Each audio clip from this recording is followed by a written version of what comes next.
Welcome into another edition of In Touch with Indiana Sports, powered by thehoosier.com on 3, part of the On 3 Sports Network, I should say.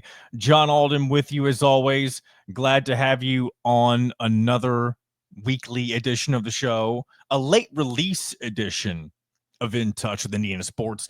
Normally, I try to release these early in the morning on Mondays, but because of the Indiana Pacers playing late last night, I was like, you know what? If I try to make a show for Sunday, I'm going to have to disclude talking about the Pacers unless I delayed the release a little bit. So if you're somebody who was looking forward to your Monday morning release, my apologies. I'm sure that this won't happen very often, but anytime where there's a late game on Sunday, we'll probably have to adjust as necessary. But because of that, we've got Tyler Smith on today's show to react to all that has happened with the Indiana Pacers over the first couple of games during the NBA Finals. And looking forward to sharing that conversation with you. I'm sure I've heard from numerous Pacer fans already. One of them being Dustin Schutte on last week's episode. And it's just cool to see those who are longtime Pacers fans. It's not like the Pacers have been, a miserable franchise by any means. But it just seems like they've always just kind of been an afterthought just because they're a small market program and no one ever really, especially from a national perspective, expects the Pacers to be in contention to win an NBA championship. And now they're only 3 games away from doing so. And they've done it in one of the most bizarre ways. I mentioned this a little bit during my conversation with Tyler, but I don't mind mentioning it again because I don't talk about it in super large detail, but I do want to mention it right here as well. It is just absolutely, like, I don't think it's like this is something that people will look back on. Even if Indiana doesn't win the NBA Finals, it will definitely amplify it if they are able to get the job done and defeat the Oklahoma City Thunder to win the title. But even with what they've already accomplished, it is going to be downright near impossible to replicate the type of run that they have had. Yeah, you can be underdogs in your series and find ways to win. Like, that's not necessarily the most that's not at all the crazy part of all of this, but it's all of the comebacks. It's all of the game-winning shots. It's Tyrese Halliburton being one of the most consistent closing players you could have on a team. And to see them sitting where they are, you had yet another game winner on the road in game 1, which we'll talk more about as well with Tyler Smith. To have all of that happen, it just seems like it feels like a storybook ending is on its way with the Indiana Pacers, or maybe it'll come to a screeching halt as they run into this OKC team that really laid it on them in game 2 the other night. And I definitely think as this series moves forward, it's going to stay competitive.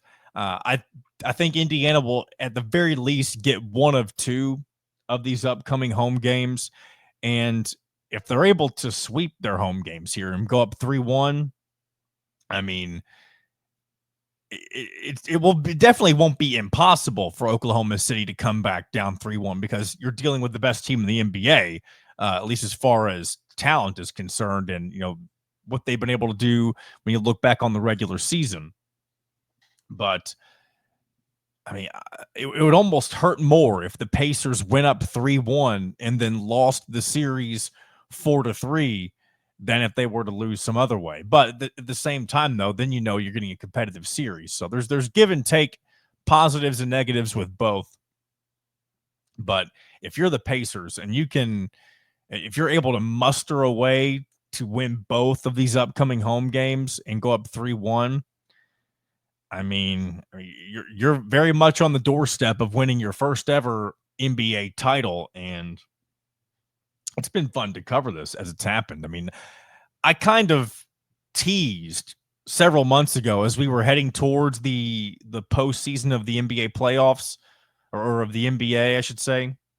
I talked about how I'd kind of been watching from afar what the Pacers had been doing, and I've always made the comparison to last year, how things had played out.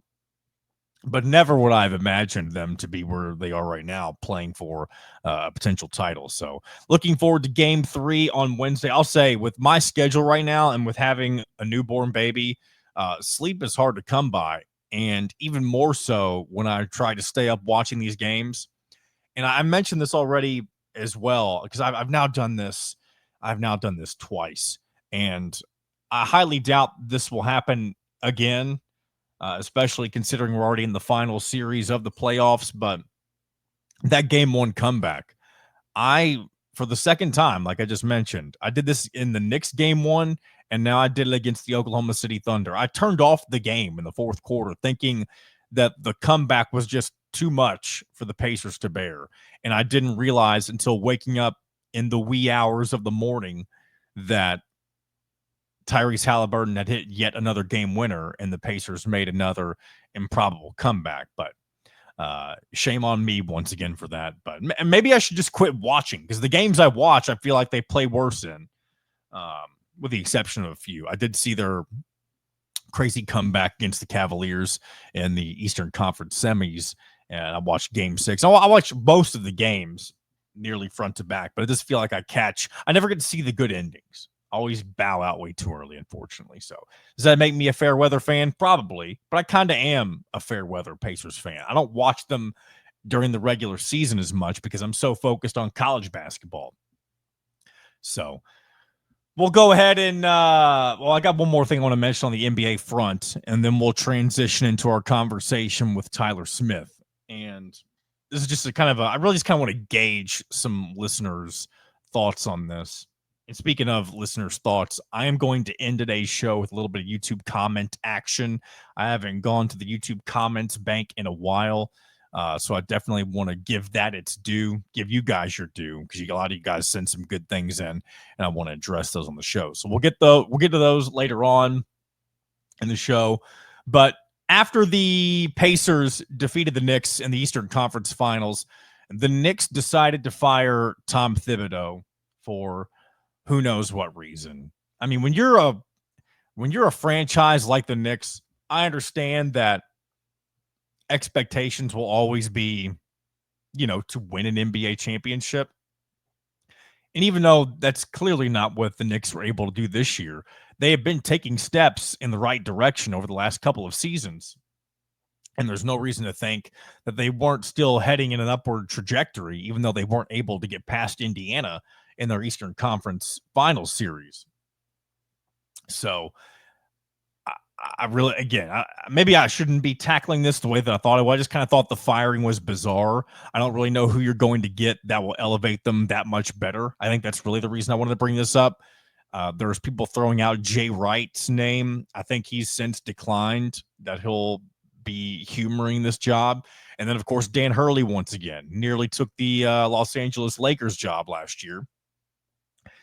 And I'll say this, though, about Dan Hurley. Maybe I've missed this, and I don't know if he's commented on this job yet or not.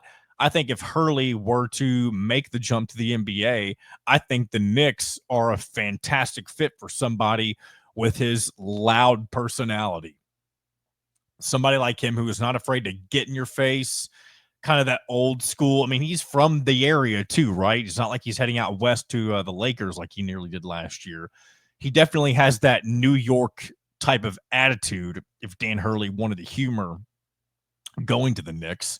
And I'm sure they would welcome him with open arms. I don't know how it would work out, but I still was just puzzled by the overall firing in the first place. I think the Knicks are kind of a sorry franchise at this point. But I do want to bring that up. Excuse me. All right, let's go ahead and transition into our conversation with Tyler Smith. On the other side, we'll talk a little bit of Indiana football.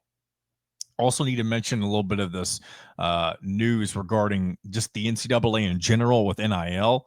We'll talk a little bit about that. And then we're going to welcome in someone making their debut on the show, Colin McMahon of thehoosier.com. Pleasure to have him on today's show to talk about Indiana football, some of their freshmen coming in for this upcoming season. So you got that to look forward to today as well. But for now, let's welcome in Tyler Smith from Indy Sports Legends as we get ready to talk more about the Indiana Pacers in the NBA Finals. Joining me once again on In Touch with Indiana Sports, it is Tyler Smith from Indy Sports Legends, covering the Indiana Pacers as they make their journey through what they're, through their playoff, their NBA Finals series, I should say, against the Oklahoma City Thunder, currently sitting at 1-1 after first their 111-110 victory that included another insane, improbable comeback, game-winning shot from Tyrese Halliburton, and then an unfortunate way of that things took place in Game 2, where they lost 123-107. Tyler, welcome in, and I appreciate you coming on as always. Just first of all, what's it like for you to cover the Pacers as they make it to the stage that they've only been to one other time in their franchise's history? It's pretty wild. I'm wearing shorts today, talking about going to the lake, playing baseball, watching baseball, and yet we're still talking about the Pacers here coming up in the middle of June. It's pretty wild. The playoffs are so, every single game, every possession is just so addicting to be a part of and kind of on the edge of your seat. Absolute cinema, as they say. Just to be, I remember years ago covering the team, it was like, we want to get back in the playoffs so we can cover a couple playoff games. And now we're talking about, coming up on, over 20 playoff games here soon for this year. So it's wild. It's a lot of fun. And hopefully there's still some theatrics remaining. Going back to Game 1, we'll start there. I don't think anybody ever expects, even having one game-winning shot from one particular player throughout any sort of postseason, that's an achievement in and of itself. But Tyrese Halliburton has now done something 4 different times against 4 different teams in each round of this edition of the NBA playoffs. What's going on here? There's been people who jokingly mentioned that this is like some voodoo stuff, some black magic, whatever you want to call it. But what Halliburton has been able to do against each of the teams that the Pacers have faced during this postseason is, I think it's pretty safe to say that it's going to be nearly impossible for somebody to replicate what he's been able to do. Yeah, honestly, for one team to do what they've done with those comebacks, and then for one player to do it, I've seen a lot of national reporters say that this is like a career's worth, like a good career's worth of heroics in the playoffs that Halliburton's done in one run. So, and you think if his foot went on the line in the Knicks game, 4 game winners instead of just 3 game winners and 1 tie, late. I think LeBron has the most with 8 all time, and Halliburton had 1 last year, so that's like 5, I think, for his career. Would have been 6 without the toe on the line, I believe it was. So it's insane for a 25-year-old to do that. But in one run, it's unheard of. The comebacks and one guy making those shots has just been incredible. What is it about the Pacers too that even though it's never an ideal situation to be down 15, 16 points, whatever it may be, I've heard the announcers say time and time again that no lead is safe whenever you're playing against the Indiana Pacers. How can any one team even be confident enough to continue to pull off these types of comebacks? It's just the fact that once you've done it once or twice, it's in your DNA, and it's, even though you don't want to be in that position, like I mentioned earlier, it's possible to do that. I think it certainly helps, and they had a few of these in the regular season too. People will remember the Halliburton 4-point play over Milwaukee, but there were some other games they were playing like Brooklyn or some other teams that had no business really being in the game, and they had these amazing comebacks. And I remember in those post-game pressers, Rick Carlisle saying, like, this is not ideal how we had to win this way, but it's going to help. It's going to help us in the future to know we can pull out games and be resilient. So, I think once that one playoff one happened that way, it's just a belief that it's not over till it's over. And there's so many shooters, passers, and competitors with this group that they're just going to keep going till the final buzzer. They're just going to keep going. And that's a cool thing. They've already got 5 wins when they've trailed by 15. They're actually above 500 in the playoffs when they're down by 15. So got a loss in game 2, but that put them, I believe, to 5-4 when they have a 15-point deficit. So when you look at game 2, it does kind of feel like really both game 1 and game 2 kind of played out in similar fashions, minus all of the ridiculous turnovers that were in game 1. But the fact that Oklahoma City was able to get a lead, the biggest difference, of course, they had a couple of days to think about what happened in game 1 as to not let Indiana make the type of run that they did to make that comeback in game 2. So what do you think was the biggest difference from game 1 to game 2 with Oklahoma City being able to kind of really just will what they wanted to do during the latter part of the game as opposed to what happened in the first game? I think they were getting better looks. They were rebounding at a much higher rate. Pacers did a good job on the glass in game 1. Not so much in game 2. The Thunder had even some of the role players come out hitting a bunch of shots, which happens more often than not at home, which could be a good thing for the Pacers in these next few games, but remains to be seen. But I think Pacers, even though they took care of the ball better, there was that one really tough stretch in the first quarter through the second quarter where Halliburton came out and the lead blossomed, and that's hopefully maybe the main takeaway the Pacers can have from game 2 is you can't have even the smallest of slumps against a team like the Thunder. It could cost you the entire game, and that's what happened. But both of these teams have been unbelievable responding after losses. I mean, the Pacers don't have a back-to-back loss since March 10th, 3 months ago. The Thunder, it was 2 months, and it's only happened, I think, twice all year that they've lost 2 in a row. So we're absolutely looking at 2 teams that are the definition of bouncing back after a loss.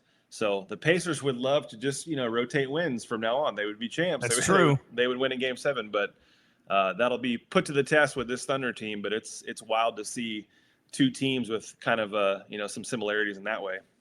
So what do you expect as we get ready for game 3 here in just a few days?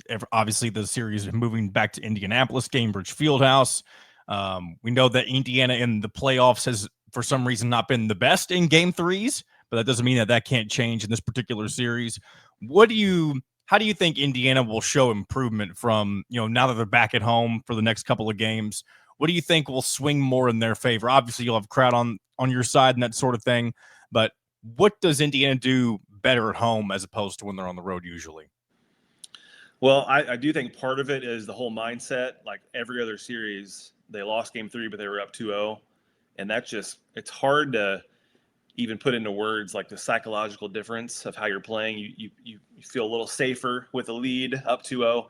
And then on the flip side of that, your opponent is playing for their life because nobody's come back from 3-0. So they're putting their everything into that game. So maybe the game 3 curse can shift since it's 1-1. If you want to look at the optimistic side of it, of course, I would love to be up 2-0.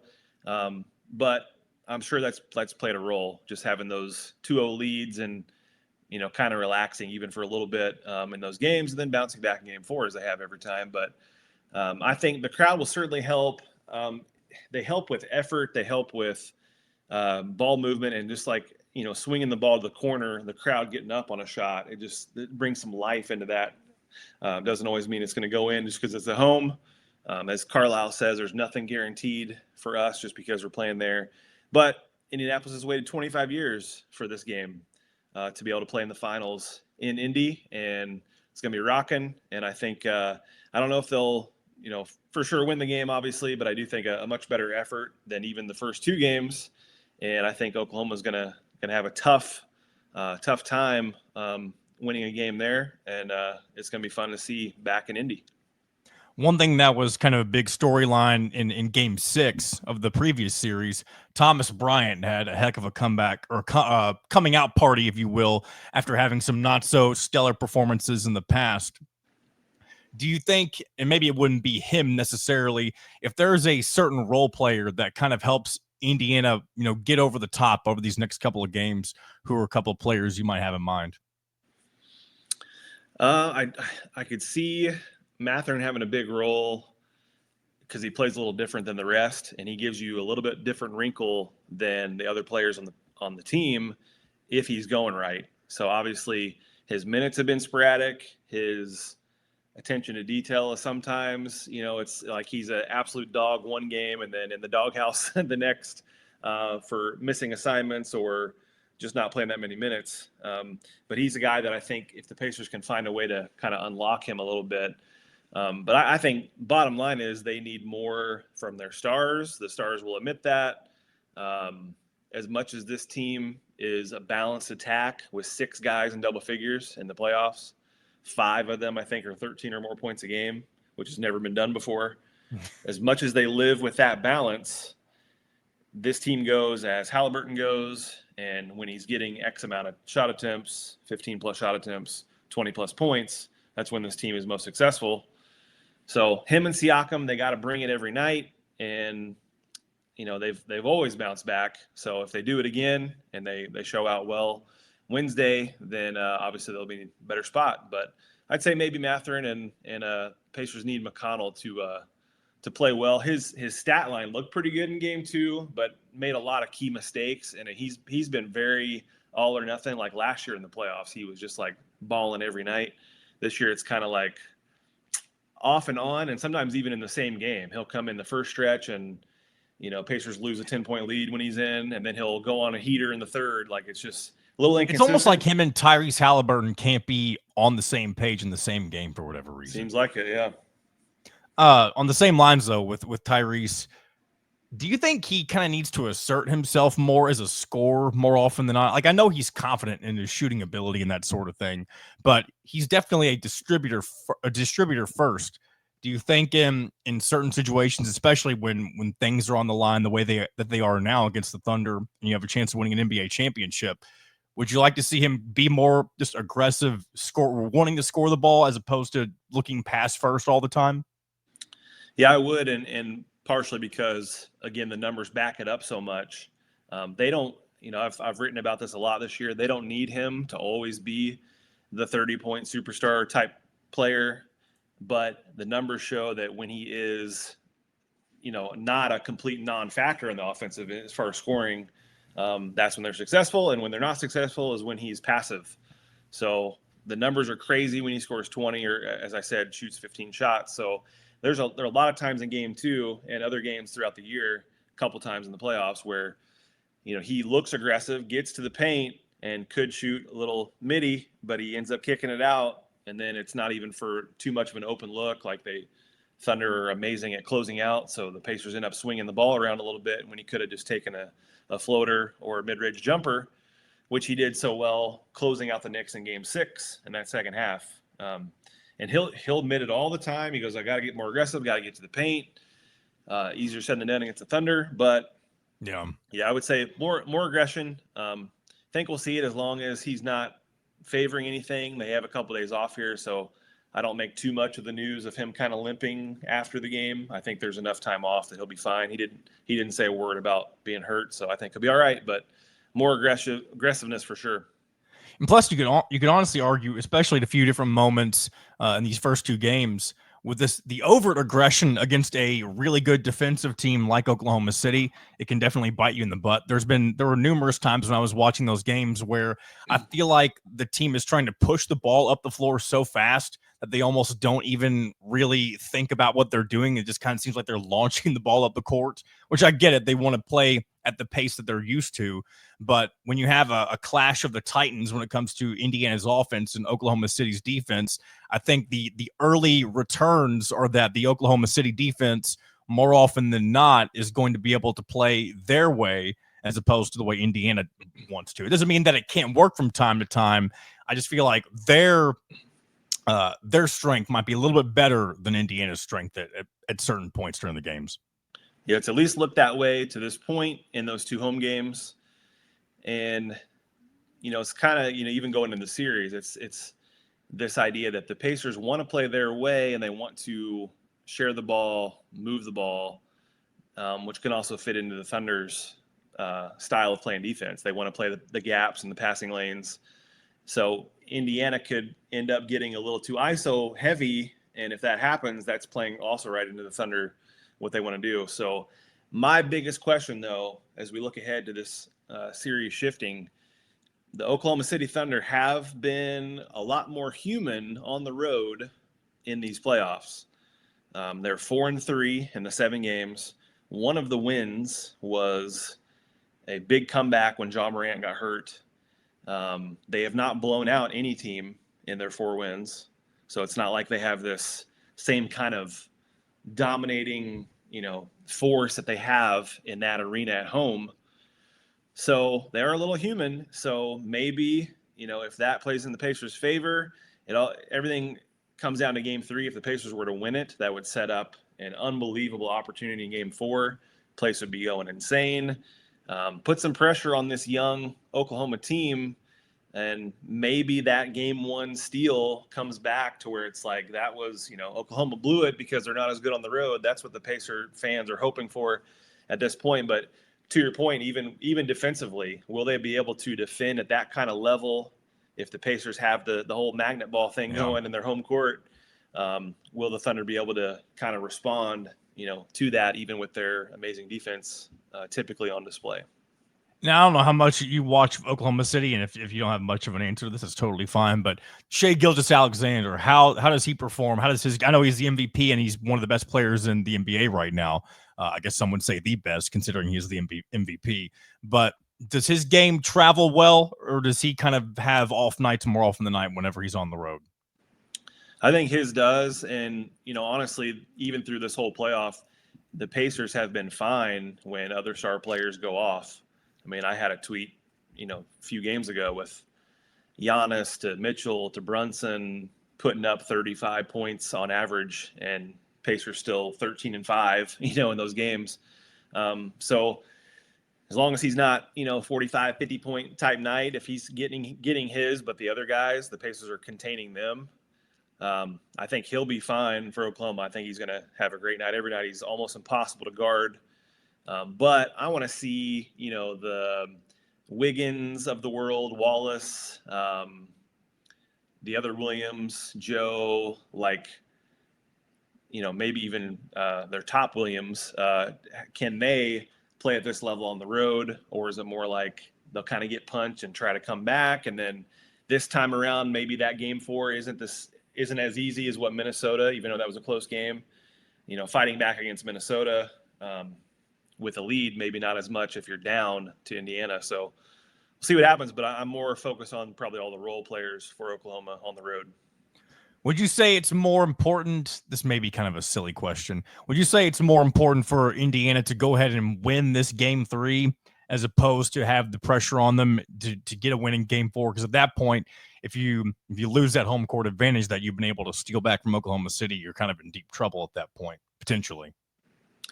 Game 3 is just massive. I mean, even though, they could absolutely come back in game 4 and tie it. I think the most likely scenario is that they split in Indiana and go back to Oklahoma, tie it at 2. And I said this, I felt this way in some other series as well, that Pacers are probably going to have to win 2 on the road. I think Oklahoma is just too good just to bank on we're going to win all 3 home games. I mean, it's possible, but if you kind of figure Indiana goes 2-1 at home, then they got to get 2 on the road. They already got 1, so that means they got 2 more shots. Game 5 or game 7, both would be incredibly difficult to get.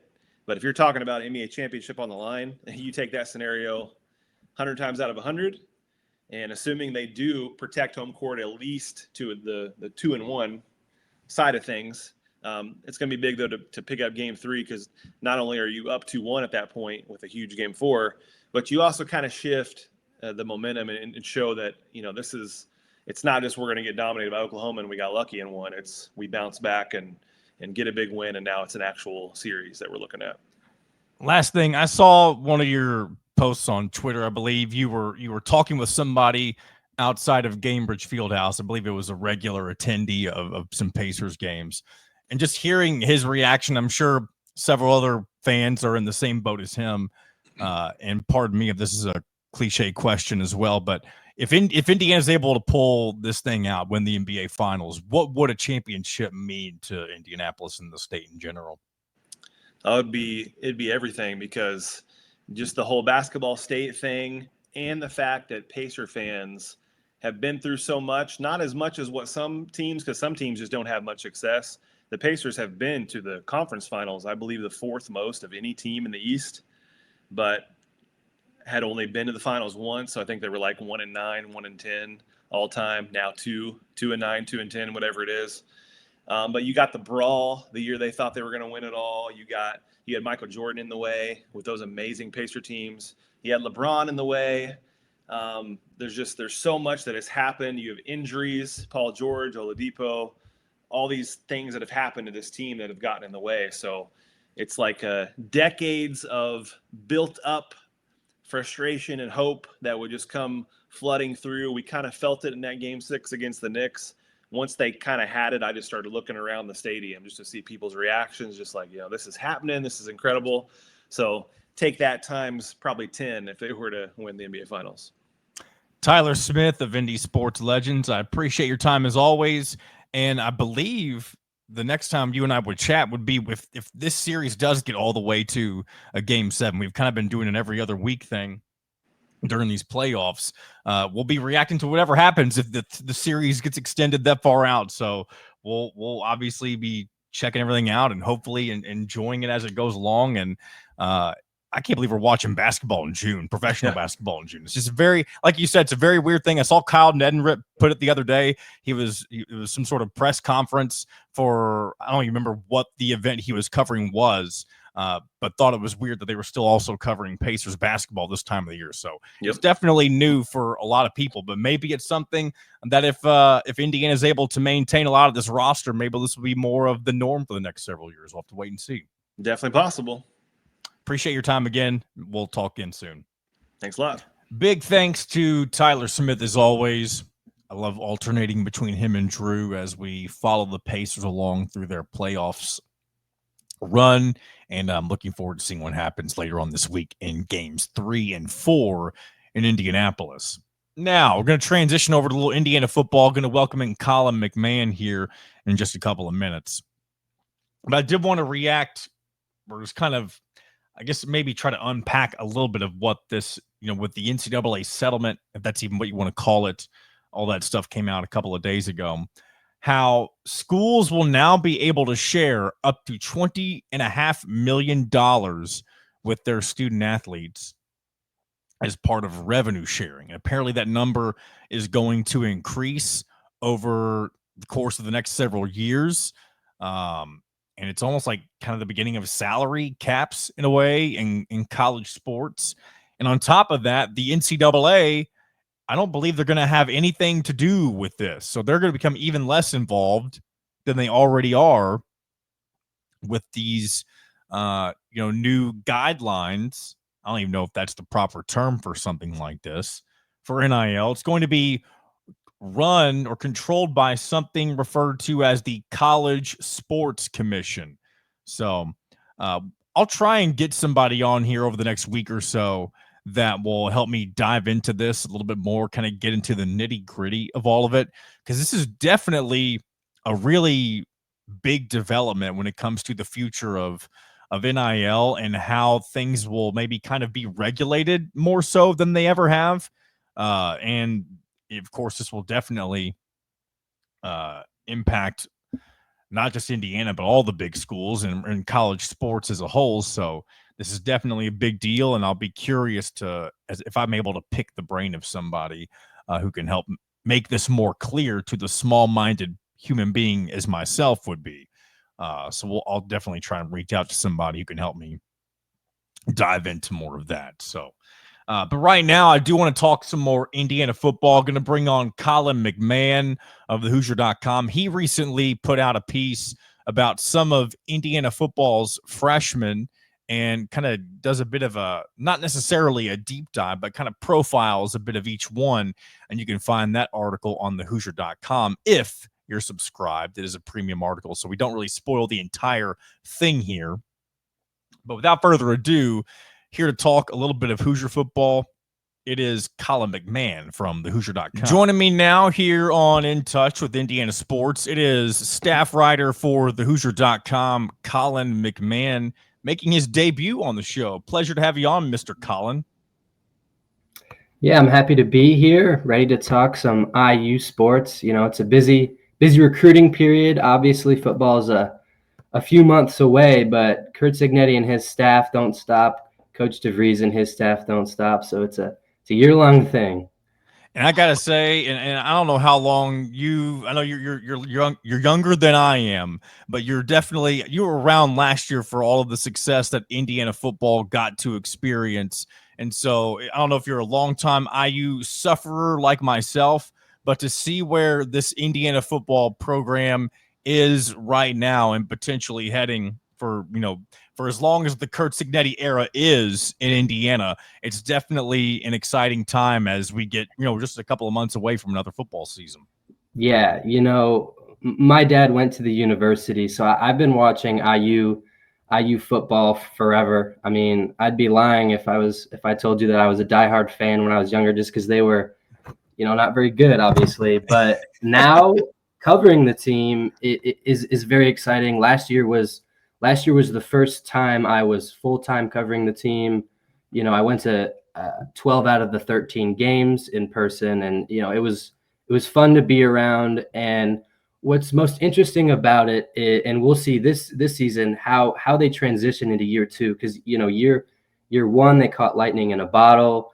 They benefited from a lot of teams underperforming on their schedule, and that's been mentioned. Michigan and Washington playing in the national championship in 2024, and then obviously those teams underperformed. Nebraska didn't turn out to be awesome, and then you had, Ohio State was obviously everything that they were marketed to be, and then that ended up being the only loss. So you go into this season, and it's expected to be a tougher schedule, but is it? Remains to be seen. So, going on the road is never easy, and so IU has 3 tough road games. But I think that this season will be different. And actually, Aiden Fisher mentioned it at the NIL event out at Huber's Winery. You can just tell the excitement is there. Like, the questions fans are asking before the season aren't, are they going to be good? It's, how good are they going to be? How long could they stay undefeated? What seed are they going to be in the college football playoff? So there's excitement in the air. And once we reach that game 1 against Old Dominion, you're going to really feel it, on campus, in the stadium, and even nationally with, now IU's receiving all sorts of national coverage as well. Yeah. One thing that's been crazy to see how expectations have shifted with Indiana football from one year to the next. Going into year 1 with Signetti, people were saying that a record like 8-4 would have been, phenomenal. Whereas when you're looking at 8-4 for when you're coming off a college football playoff appearance, 8-4 kind of feels more like, I mean, it's weird saying that's a disappointment when you think about how Indiana football has been historically, but I think 8-4 is 8-4, excuse me, is probably the floor for a team that has a lot of good talent coming back. Not necessarily as favorable of a schedule as last season, but definitely manageable in certain senses. The non-conference definitely manageable when you have an FCS opponent, and then Old Dominion and Kennesaw State, a team that is new to the FBS level. So those are 3 wins right off the bat. And then your toughest opponents on the road, definitely teams like Oregon and Penn State more than likely going into the season. But again, all of this right now is just speculation because, like you had mentioned, Colin, a lot of people thought teams like Washington or Michigan were going to be really difficult for Indiana this past season. A lot of the teams that maybe teams that we're not even mentioning right now. I know Illinois is kind of a sleeper favorite to have a pretty good season this upcoming fall, and they're pretty early on Indiana's schedule. That could be a very pivotal game for both teams. So it's going to be a very exciting time, as you and I both mentioned. And in just a second, we'll get into one of your pieces that you put up on the Hoosier.com. I won't spoil the entire thing because it is a premium piece on the On3 website, but we are going to talk a little bit about some of Indiana football's incoming freshmen, maybe what to expect, especially one thing that's really interesting when you're talking about freshmen for any program, whether it be football or basketball, baseball, whatever it may be, in this era of the transfer portal kind of being the king and kind of what everybody really focuses on for bringing in production to your program in year 1. It's definitely a little bit different than it used to be when you're thinking about what the freshman class looks like. Would that make sense to you, Colin? Yeah, for sure. And, the new era of college football is obviously centered around two things. That's the transfer portal, and then that's players making money, whether it's NIL payments or now with the house settlement, schools will be paying through the rev sharing, and that's a whole nother can of worms that is just starting to get open. But as far as the transfer portal is concerned, everyone puts a ton of stock in it, but the best teams out there have a healthy mix of homegrown talent and transfers.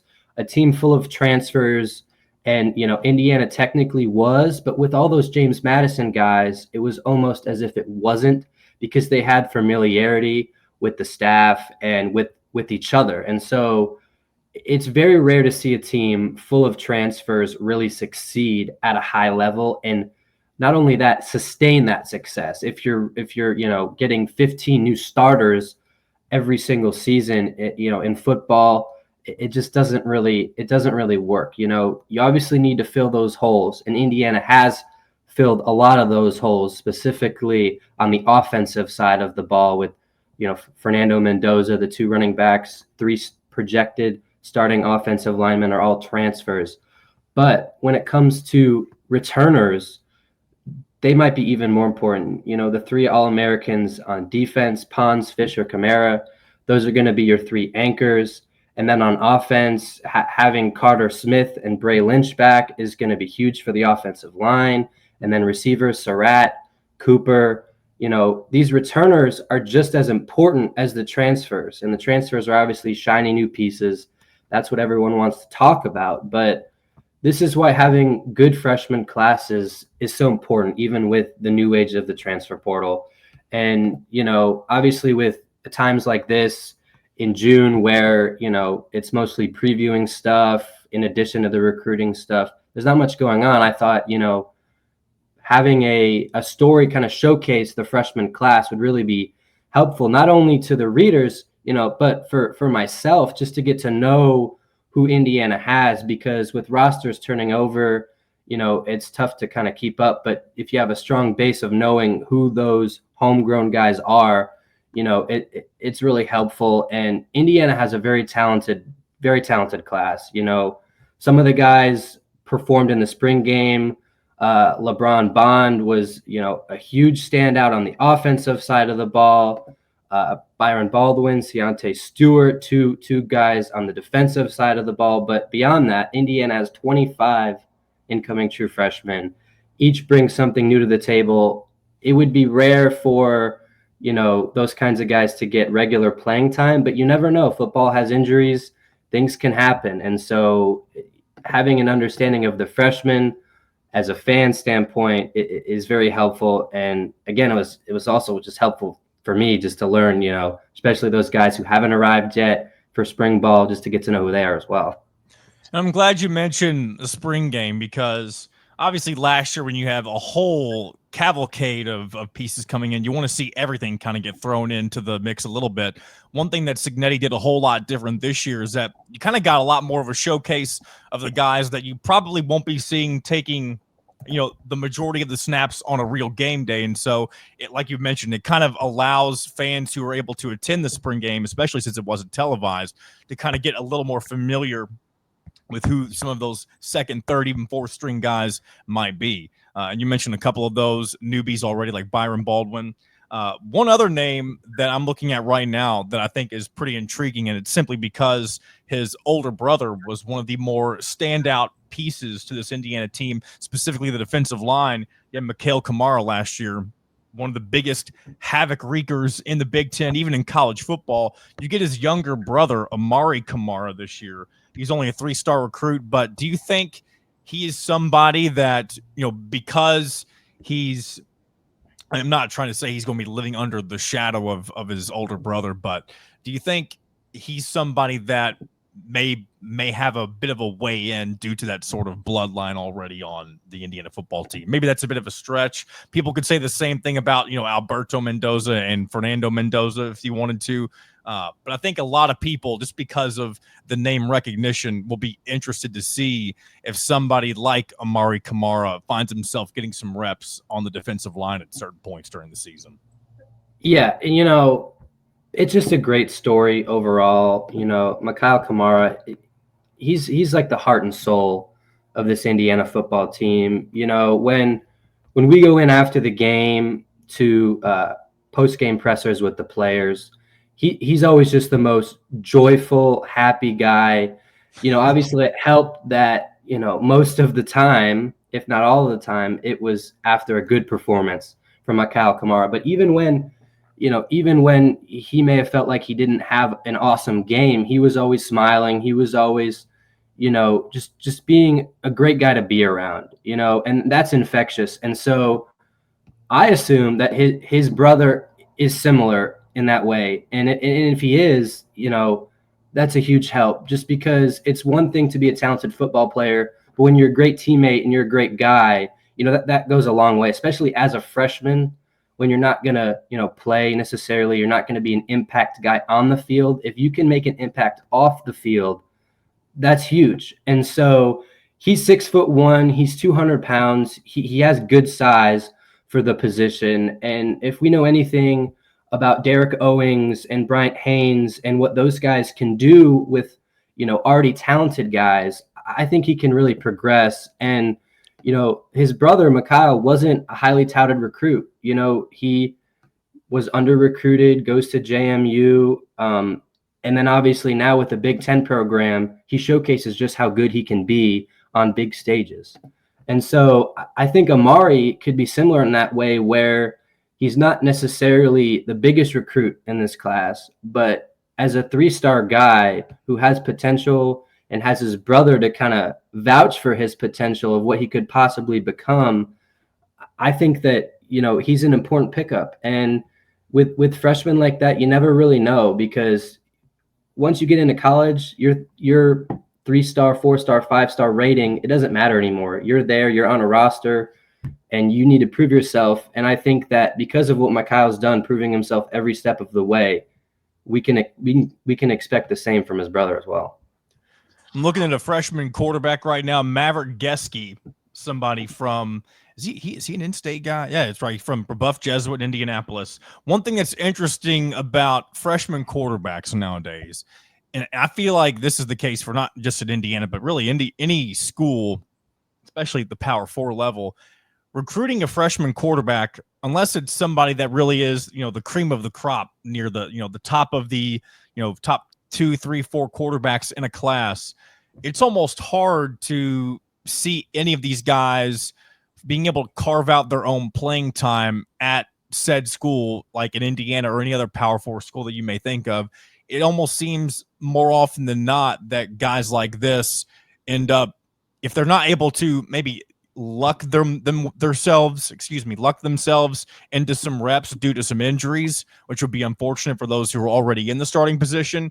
If you're not able to get reps that way, it almost feels like these guys, in order to carve out a career for themselves, end up having to take that step down to a smaller school, just because, you know, programs like Indiana now, they're going to want those proven guys like Fernando Mendoza, last year Curtis Rourke, that you know are going to be able to contribute immediately. I mean, someone like Taven Jackson, getting the amount of reps that he had gotten, he still knew he wasn't going to be able to be the starter more than likely heading into this upcoming season, so he transfers to UCF.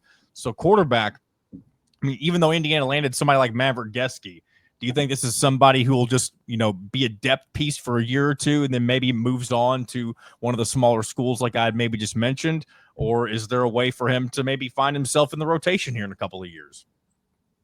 Yeah, and like we mentioned earlier, with the transfer portal, it is really tough just to kind of sustain that growth and playing time, because, you know, you can impress in practice as a freshman, you can impress again as a sophomore, maybe getting in a couple games, and then as a junior, where maybe, you know, decades ago or even a couple years ago, that's when you're going to start. But now with the transfer portal being so easy for a lot of programs, coaches say, you know, I don't want to take the chance on this, you know, junior quarterback who hasn't started. Let's go pick up a guy who started his whole career at a smaller school and plug him in, and then there you go. But yeah, I think for a guy like him, it's all going to depend on how he can develop physically, but also in practice. If he shows in reps, you know, when he gets up there with the first teamers, sometimes if he shows that he can compete physically with those kinds of guys, I think that it's definitely going to be a conversation. And it also will depend on when he's ready to start, who's available in the transfer portal. Because then you're going to have to compare who could we get, who do we currently have. And, that's the unfortunate thing about the transfer portal. But like you mentioned, if he doesn't get that starting role at a Big Ten program like Indiana, he can go down and start at, a MAC program or a Sun Belt program or whatever it is. Connor Bazelak was up and down in 2023 for Indiana. It wasn't great. Brendan Sorsby was up and down with Indiana in 2022, and they both transferred out. Bazelak went to Bowling Green State. Sorsby went to Cincinnati. Obviously, both of those programs are, I guess, lesser than Indiana just because of a conference. Cincinnati being in the Big 12 now, technically power, but being in the Big 10, it's a big step up. And with this new almost Power 2 situation, Indiana is a desirable program to be at. It's not the Indiana of the past with losing, with, not winning a bowl game in 30 years. Because of the Big 10, because of the available resources, and because of the success of last year, Indiana's up there in terms of programs where quarterbacks want to go to start. And unfortunately for those homegrown guys, it affects them in a negative way just because you have top talents wanting to come to your program. And so instead of competing with kind of mid-level transfers, these homegrown guys like Maverick Gesky and then Jacob Bell, the other quarterback in the 2025 class, they're going to have to compete with likes of Fernando Mendoza's, who threw for 3,000 yards at Cal versus, someone who isn't as good. So, it's a lot to kind of think about because it's, far in the future, but in a way it isn't, just because the coaches have to think about the future in terms of kind of keeping up with the program's success year over year. Who's one player on the offensive and the defensive side of the ball from this freshman class that you foresee kind of getting maybe more reps than your average freshman? Well, I will mention two of them. LeBron Bond has to be the guy in the offensive end. He's a guy that in the spring game was really impressive. And he caught a touchdown, which obviously, it's just a spring game. But to be able to go out and do that, it was really impressive to me to see, because he's not physically imposing. He does it with his speed. He does it with his route running. He's really impressive. And then I think for the defense, I would probably have to say Byron Baldwin. He's the only 4-star recruit in this class. And I think that he can really prove to become a difference maker. He's a safety. And so I think that while Indiana isn't necessarily thin at the safety position, I feel like if he were a guy, on the line or as a linebacker, it might be harder for him to kind of get in there, just because those are more physical positions where guys who are juniors and seniors, that really helps them, versus the secondary is more instinctual based on your speed and that kind of thing. And I really think that his instincts and speed are up to the level of playing in games. Obviously, he might not play in those big-time Big Ten games, but when Indiana presumably gets leads against the 3 non-conference opponents, that's when you're going to see freshmen play, and it will almost be a tryout of sorts for how they're going to play down the line. Obviously, practice is a huge deal, and how players perform, without fans watching and without the media watching is huge, and we don't know unless the coaches mention them specifically. But when they play Old Dominion, Kennesaw State, and Indiana State this year, I think that the freshmen that play well will probably be the guys that you see playing more later on, and then next year get the first call as guys who are going to play in their sophomore season.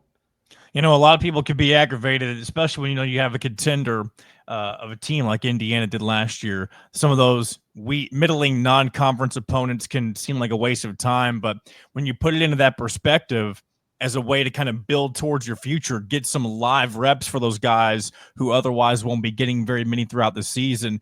That's probably the most beneficial thing to playing in 3 of those games. And I know it would be nice if let's just say Indiana was still playing Louisville like they were supposed to before they bought themselves out of that series. That would have been nice to have on the resume. But on the flip side, like you just mentioned, it's definitely good opportunities to get, 3 games where if you play well enough in those first couple of quarters, in the third and fourth quarter, you can definitely give some more reps to some of those younger guys, as we've been talking about. Colin, before I let you go, anything you want to promote that's coming up for you on the Hoosier.com? All I'll say is I have a series where I preview every single positional group. It's a premium story, but we're running a sale. It's only $1 for your first month and then 50% off for your first year, I believe. So, go give it a try. Go check it out. I mean, they're in-depth pieces. I go, give a bio for each player down the depth chart. Even these incoming freshmen who are third stringers, who are depth pieces, who won't be mentioned really ever on kind of a national level. But at the Hoosier.com, we go in depth. We take a good look at every single player just to give the best coverage for all the Indiana fans out there. Colin McMahon from the Hoosier.com. I appreciate your time. We'll definitely have you on more often as we get closer to the season starting. We're less than a couple of months from Big Ten football media days, which is pretty crazy to think about. But until then, it's a pleasure having you on, my friend. Yep. Look forward to being back. Big thanks to Colin for taking some time and making his debut here on In Touch with Indiana Sports. And if you want to check out the article that we talked about, as well as many more premium articles, as Colin mentioned, you can subscribe to the Hoosier.com. You only have to pay $1 for your first month, and then it's 50% off for the rest of your first year. So as I've mentioned numerous times, this is a good time to buy into this because we're only a month and a half away from really ramping things up with college football. And if Indiana football is going to be anything like they were last year, you're definitely going to want access to all the exclusive content that's going to be coming from us at the Hoosier.com, especially now that we have that On3 affiliation that's going to allow myself and a lot of other writers, not that I'm a writer, but just all of us affiliated with On3 to have access to some names that maybe we wouldn't have had access to in the past. So looking forward to seeing how that works out. So if you want to check out all that, check out and subscribe to the Hoosier.com. And also subscribe to the YouTube channel, as always mentioned. That's free. You never have to pay a thing to subscribe to the Hoosier on 3. And by the way, I nearly forgot about this. I had this at the top of my notes, and I didn't even mention it yet. But the Hoosier on 3, which was previously the HoosierIllustrated.com YouTube page, we finally hit 1,000 subscribers. And I know that's a really big deal for everybody involved. And I'm thankful for everybody who subscribed because they found this show. But I'm sure I'm just a very small part of all of the moving pieces that are now part of the Hoosier.com, whether it be Hoosier Tailgates, whether it be talking about the Hoosiers, or many other things that we have on this YouTube channel. We're glad to have you on board. And if you're somebody, like I said earlier, who subscribed because of this show, I greatly appreciate it and look forward to hopefully bringing this content to you for many years to come. Who knows? We'll do this as long as it's something that is, viable for me to do. So with that being said, let's go ahead and get into kind of our closing segment. I do want to go read through some YouTube comments, some silly, some actual questions, but I do want to go through a few of these. This is I want to start off with something again along the lines of something less serious. This is from our friend Mike Shenanigans. He says, "I have a question for you. I gave you the name John Boy at the previous job you were at. On that show, you were asked what show a certain phrase came from.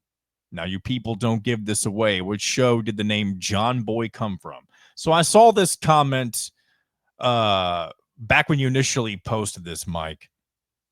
And I'm being honest, I've not looked up the answer to this, but I did want to take my shot and seeing if I knew where the name John Boy came from. And this may be completely wrong, but for some reason, my brain is telling me that the name John Boy is from the show Green Acres. And maybe maybe I have no idea what I'm talking about. But I do. The reason I even say Green Acres, Mike, is because I remember there was one point whenever I was working for that show. I'll even mention the name, Indiana Sports Beat Radio. I remember there was one time I had a conversation with somebody about Green Acres and the theme song of it. And how I have a neighborhood near me with the same name as that. And this is where I get my answer from, Mike. So feel free to let me know if I'm, right or wrong. I'm definitely curious, but I appreciate you reaching out in the comments as always. Tanis Half Elvin says, I will now refer to SGA as Shane Gillis Alexander, not Shea Gilgis. Did I say that wrong? It makes me think I might have accidentally referred to Shea Gilgis Alexander as Shane Gillis. Very funny comedian, by the way, for those who do not know. But I'm all for it, Tanis. If you want to call him Shane Gillis Alexander, I'm here for it. What else do we got? I feel like we definitely have. Let me get to a serious question, or like a real question real quick. This is from Walnut 412. This is on something we talked about on last week's episode. He says, the auto bid proposal is not about guaranteeing spots for the Big Ten and the SEC. It's about creating meaningful and profitable play-in games on what is currently a much less meaningful championship Saturday. And then he also makes a further comment mentioning, think of it this way. What is drawing more eyeballs? A championship game where the top two teams fight for a 2 seed versus a 5 seed, or the third and sixth place teams have a playing game that affects every conference because the third place team will probably be in anyway, and the sixth place team winning would be a bid stealer situation. That would be a ratings bonanza. That makes perfect sense, Walnut, and appreciate the comment. And one thing that I think Dylan and I failed to mention when we were talking about this on the last show is how, there has to be more meaning to these conference championship games, to where if you make it, like, you don't want to be punished for losing in the Big Ten or the SEC championship game, or even the ACC or the Big 12. And I do think that's part of what you were referring to there, Walnut. And it's definitely something that it's probably going to get criticized from all parties, not maybe all parties, but all outside parties initially. But I definitely think if you're able to make these conference championship games, worth playing in, I definitely think that's something, especially like knowing that you're playing in it and still going to automatically get into the 12 or 16 team playoff in this instance. I think that's something that's definitely worth thinking about. And if that's what you were trying to mention, at least in some way, shape, or form, I hope I reacted correctly to what you were saying. If I misunderstood something, feel free to let me know that as well. Let's see. I'll read a couple more. Ryan Fulton says, Carlisle definitely outcoached Tibbs. I agree. We've got an edge with our coach. Yes, I think that's another thing, too, real quick, back to the Pacers. I don't know much about OKC's Dave Nault. I think that's how you say his last name for, their head coach. But I think having Rick Carlisle, definitely a huge advantage as this series progresses. And, of course, we've seen, the way that he coaches this team, we've seen it come through in a lot of positive ways so far. And I imagine we'll see similar outcomes if this team's able to figure things out here in games 3 and 4 as the series moves back to Indianapolis. Let's see. Last thing I'll read, Justin Beard. He says, hope all is well with your wife and the new kiddo. Thank you, Justin. I appreciate it. Pacers making the finals is very nice to see. What an unforgettable run. It was also good to see OG Anunoby and Thomas Bryant go at it. And he also says, I know I called Signetti winning the Big Ten last year on the hotline. Shout out to you, Justin, for doing that. But you also say that you think they have a better chance this upcoming year. And, I mean, there's no reason they can't be contending for a Big Ten championship, right? if Fernando Mendoza is able to fill into the role that Curtis Rourke left opened nicely, and the wide receivers continue to perform at the level in which they were last year, the offensive line continues to be an important piece, and therefore allowing the running game to be just as important a part of the offense as last year. And if the returning pieces on the defense, Aiden Fisher, the defensive line, Mikael Kamara, D'Angelo Pons at corner, as long as some of the new guys, if all the pieces can mesh well together in a similar fashion in which they did last year, there's no reason that Indiana shouldn't be, at the very least, competing near the top of the Big Ten. So, Justin, you may be onto something, and I have no reason to doubt your instinct right now, especially since you did predict Cignetti to win the Big Ten with Indiana last year, and they came very close to doing just that. All right. I think it's going to wrap up today's show. Appreciate you all as always. We'll be back again next week to do it all again. Hopefully we're talking about the Pacers taking control of the NBA Finals. We'll have to wait and see what happens there. So until then, this has been another edition of In Touch with Indiana Sports, powered by thehoosier.com.